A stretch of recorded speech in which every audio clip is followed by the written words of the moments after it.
Okay guys, I want to explain about the quadratic expression. The example is 15p minus p squared 2. We use p equals to 3 and q equals to 2. The solution is p equals to 3 and p equals to 2. So 15 multiply 3 minus 2 square 2 equals to 45 minus 4 equals to 41.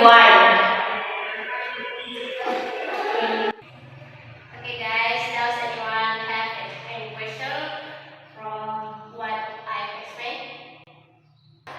So, why did you get to 2 square 2? Okay, why we get 2 square 2? Because in these problems we get q equals to 2, and then in these problems q is square 2. So q